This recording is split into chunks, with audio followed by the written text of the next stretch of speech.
Hi, everyone. Hi, you, and welcome to the Crystal Crawford Show. Oh my God, what are we doing today? I called this week's episode. My God, what did I call this week's episode? I can never remember what I come up with. Something clever. Think I can find it? What's holding me back? What's holding me back? And the subtitle is Discovering the Utopian Ideals You're Using to Lose. So this coming week, next week, as of the recording of this, I reopen the doors to the weekly membership that I call the Salon de la Consciousness, where we actively study. We don't just read, we don't let gather dust, but we actively study the books of Access Consciousness. And we're starting a book this week called Beyond the Utopian Ideal that literally took me like almost 7 years to even open. I bought it, I had it, it was gathering dust on my nightstand, but it's like I opened it once and I'm like, oh, this sounds like all the other books, and then closed it. I don't know what re-stimulated this. I don't know, but somewhere this year, this book started to become relevant. This year's been a big year for me of awareness of self and discovering all the places where I don't receive, where I fight, where I resist, where I react. So somewhere in this last year, this book came back into my awareness, and then I created a 3-part telecall called Ending the Stress. You can go to my shop. It's awesome. And it was in and around all things coping. Well, what showed up in that 3-part call was that we ended up clearing out and discovering that all of what we were coping with were created from these utopian ideals we had of how things should be. And it hit me in a really different way. I mean, I've been doing that. The Salon de la Consciousness now has been going on for, I think, over 1.5 years. It's just a phenomenal space where you can come and change. We pull apart the books in a way, and I extrapolate from it and I facilitate from it. Man, we've been doing this for 1.5 years, and it's changing so many things. And I was looking at where we go next, and I was like, I think we need to do this book. It's not the most obvious choice, but it starts to dive into these places where we are literally bashing ourselves up against what we've decided something should be, rather than going, okay, if I didn't have that, if that wasn't real and true, what else could I choose?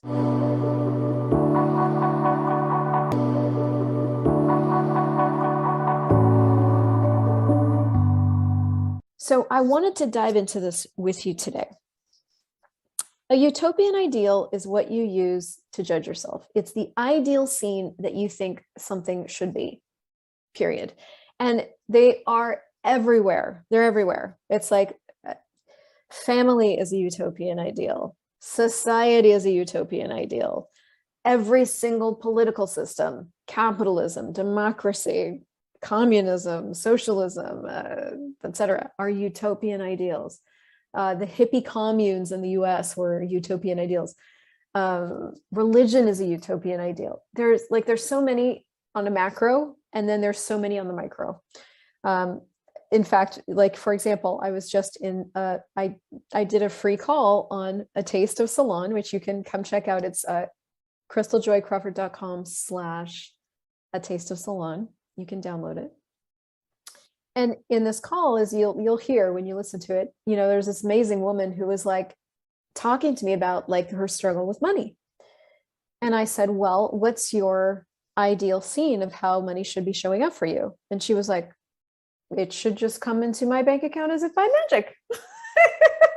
And even she laughed at herself, because until you ask yourself that question, you don't know what you're doing. You're just in conflict, right? Something's just not working.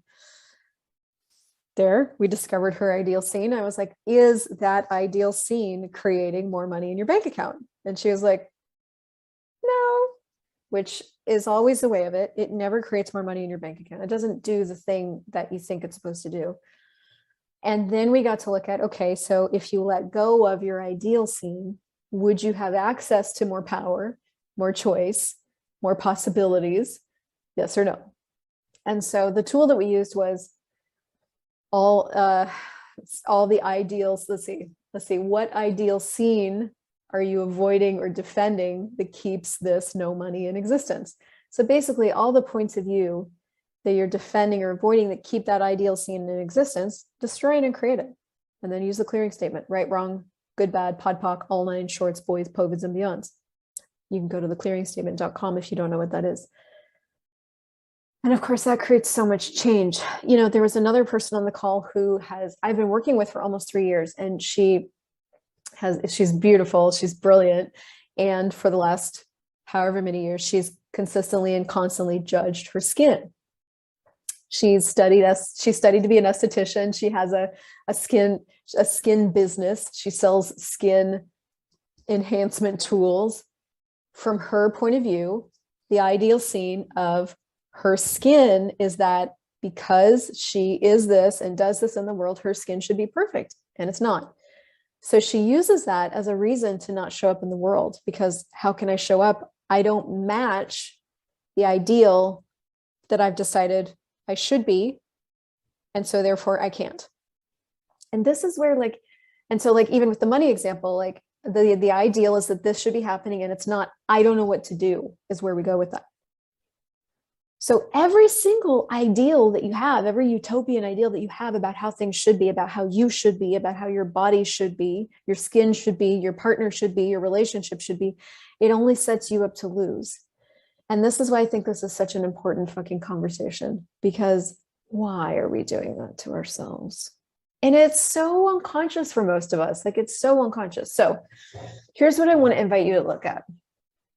I want you to get a sense of, or look at in your life where you're struggling. So maybe it's everywhere. Okay, fine.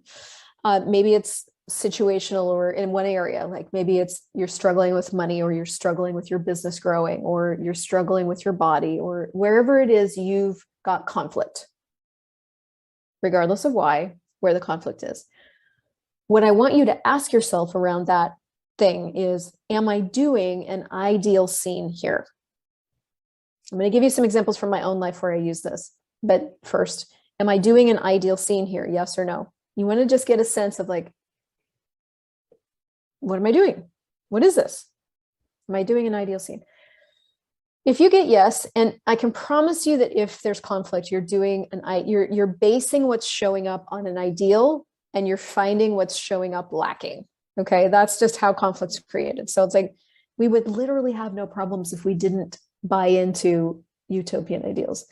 So am I doing an ideal scene here? So when you discover that you are, go, okay, what points of view am I avoiding or defending that keep this ideal scene in existence? And everything that is times a godzillion, destroy it and create it all. Right, wrong, good, bad, pop, all nine shorts, boys, and beyonds. That's your homework. From this, you're welcome. That's a game changer from Beyond the Utopia, this book here. Okay, game changer. Beyond the, oh, you like my background? Now, my most recent use of this, because I did when I facilitated the 3-part coping call called Ending the Stress that's in my shop, I got off that series of calls and I started to look around in my own life, because this is what I do. It's like, I'm not just out here trying to preach at you. I'm like actually using this shit. So I took my own home play and actually took it into my life. And so I was doing a lot of conflict around just different things in the relationship. And if you guys don't know me, like Andres is my partner. He's amazing. We are both just fire, right? And like bashing around in this, finding our feet and finding ourselves and creating this. And so it's very dynamic. And this last year has been really intense for us with what we've chosen. So it's brought up for me everywhere. Like I said at the beginning, that I fight, I resist, I don't receive, I assume, I conclude. Pretty much just brought out everything. You know how consciousness is the good and the bad and the ugly? It's brought out everything ugly. Okay. And a lot of really beautiful things too underneath that, which I think is what's beautiful about ugly. Anyway, so I did that call and it was on ideals. And I went back into the areas where I was struggling and asked, okay, I'm like, this is not okay. And I'm like, okay, am I doing an ideal scene here? What's the ideal of how this should look? Me to me, self, what's the ideal of how this should look from my point of view? Man, did I have some points of view? Gosh, well, it should be like this.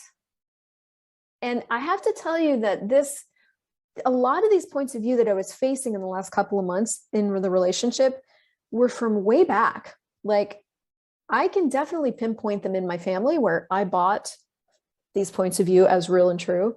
I didn't even know I bought them as real and true until I was in the relationship in these moments going, I'm having problems. What is this? How can I change this? And that's when I realized, oh my God, I'm doing my family's points of view here. So a lot of my utopian ideals came from, what I learned there, but also what I just bought as real and true. And man, when you buy something as real and true, you do it, you perpetrate it into your life as a thing. It's real, it's true. And that's the thing about when something is real and true, you can't argue with it, even with yourself. It's like, well, this is just an immutable fact. I'm stating it like it's a fact, So there is nothing else that can get in there. And that's when you can't have change. Like the places in your life where you can't have change, you have stumbled on somewhere where what you're functioning from, what your ideal scene is real and true for you. Now, that doesn't mean it's actually true for you.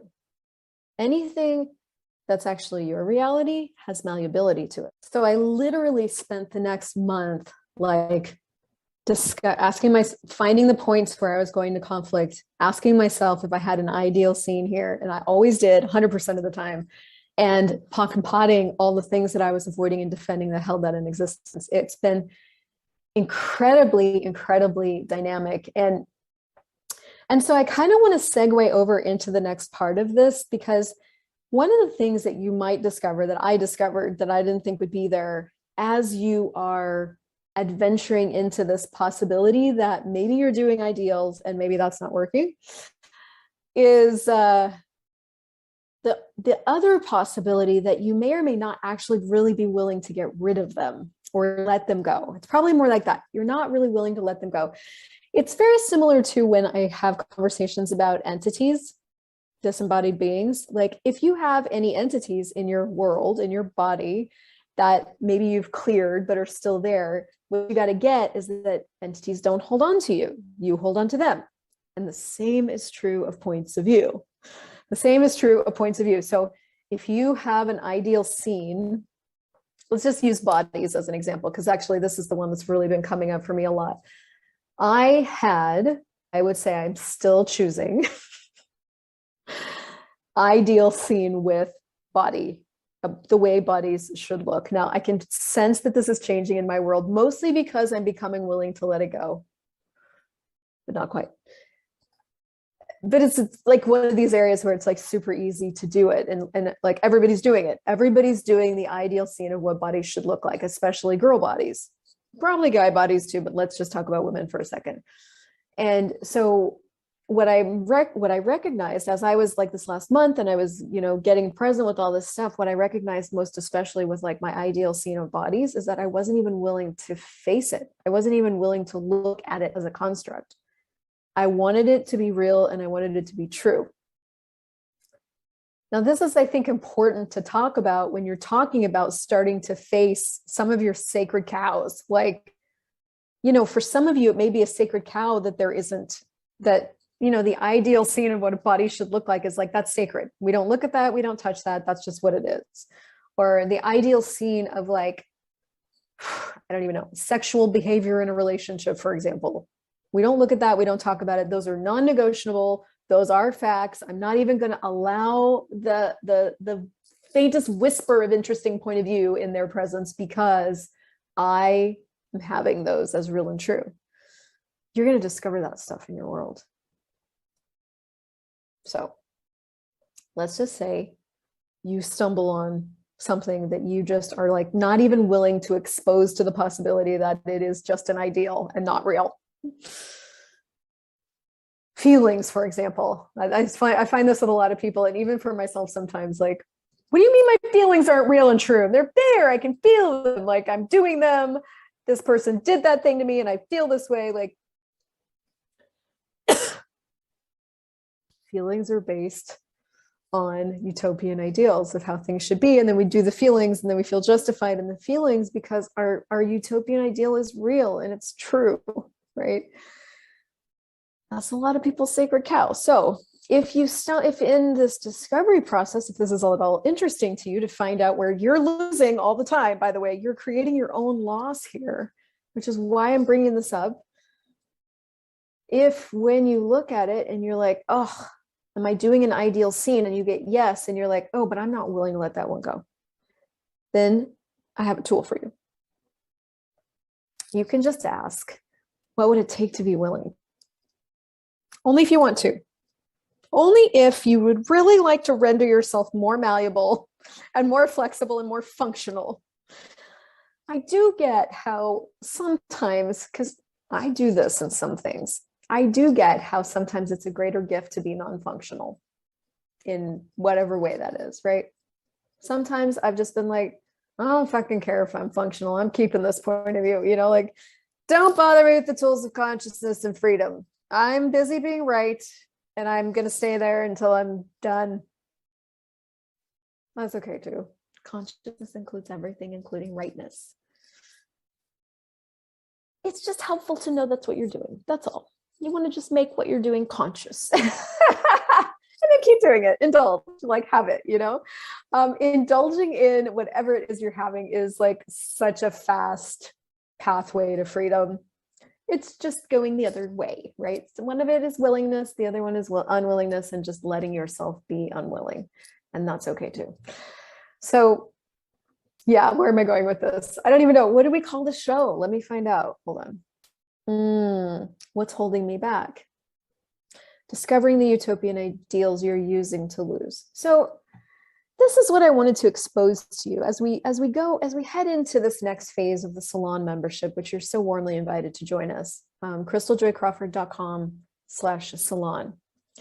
It's the most popular, most change affecting membership that I've ever been a part of. As we head into this next phase, where we're really going to deep dive into like, what are the utopian ideals that we're functioning from? What I want to invite you to look at is, well, I just don't want you to have to wait. You can look at it now.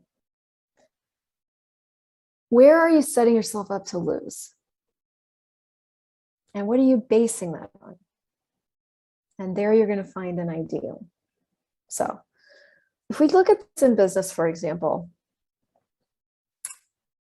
okay, now let's look at this with money. I'll give you an example from my life now, today. I have totally changed where I'm functioning from with money, totally.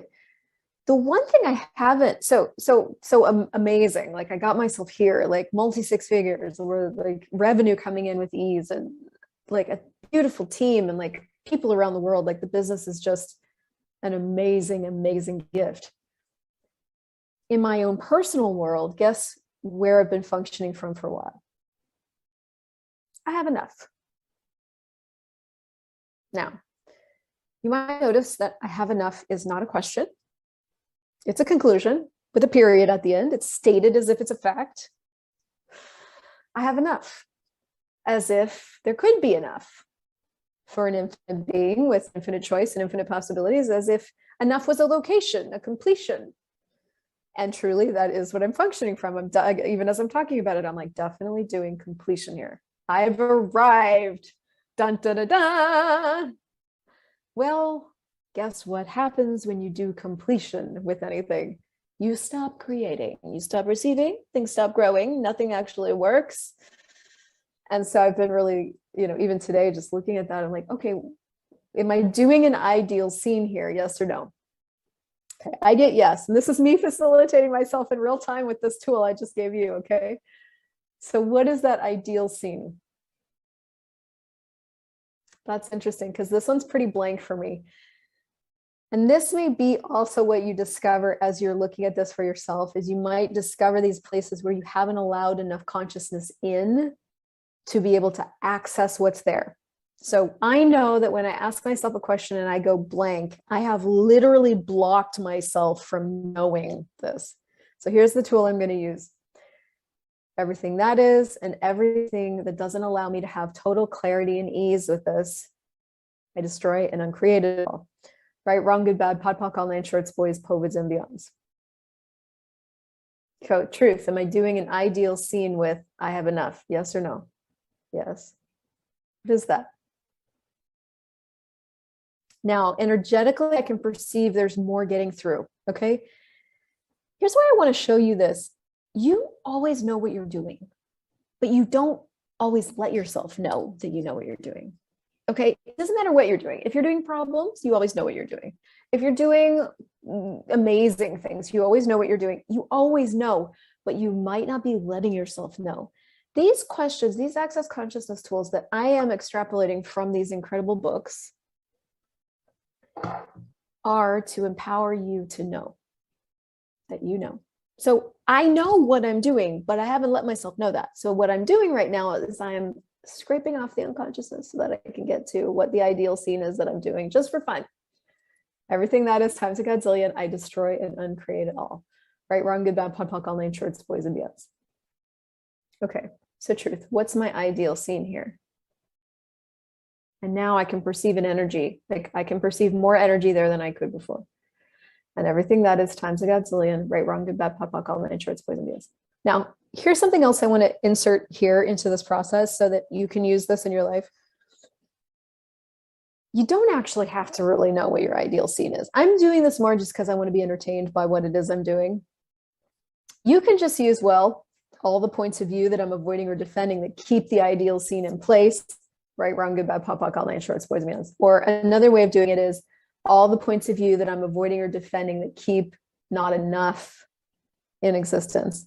I destroy it and create all that times a godzillion, which is a number bigger than God knows. Okay. Right, wrong, good, bad, pod, poc, all nine shorts, boys, and beyonds. So you don't have to go after knowing cognitively what your utopian ideal is, just that you have one. And then you can just get rid of it. You can just clear it. Okay. Now, I may have to, the work of consciousness is getting aware that you are creating, that everything is showing up from your point of view. Awareness is what creates the possibility of having another choice and then choosing again. So it's like, okay, if I'm choosing not enough, if I'm actively creating, I'm actively creating enough as a completion. Could an infinite being like ever be done? Is money ever done? Like, is that a reality or is it something I'm doing? There's no such thing as completion. If you look around at the earth is constantly creating. So I'm doing completion as if that's real and true. Is it though? So all the points of view I'm avoiding or defending that keep that in existence, right, wrong, good, bad, pod, poc, all nine shorts, boys, and beyonds. Work with myself. And that's the work. You get awareness that you're doing something weird and you start to do the work of consciousness. You get to work with the tools. Okay. And that's how you change things. So I'm going to keep working with myself on this. You guys are going to see the change out in the world because I already know this isn't real and true, and I'm not going to keep functioning from here. And I'm going to make a demand of myself that I choose something else very shortly. But you'll see the fruit of that. And that's how that works. As you become willing to make a different demand of yourself, to make a different choice, the fruit shows up in your life. So I'm going to wrap this up and hope that this was an immense gift to you just in this one 30-minute episode. What I'd like to invite you to is a deeper dive into this whole world of accessing more consciousness. Healing, success, all the things that you want to have in your life are a side effect of adding consciousness. The more consciousness you add, the more you have access to. So for a free taste, go to infinitebeingschool.com. For a deeper dive, go to crystaljoycrawford.com/salon. And for even more, you can go to my YouTube channel. But if you go to infinitebeingschool.com, it will take you to the community where all the replays of these shows, they live there. You can literally just go to infinitebeingschool.com and go to the community, which is hosted on Circle. And you've got all your replays, everything you could possibly want, a toolkit that you can use all the time. So you're warmly invited to more. And if you've got anything out of this episode and you would share it with your friends, I would be so grateful. What else is truly possible for us? And I wonder what we can choose and be now.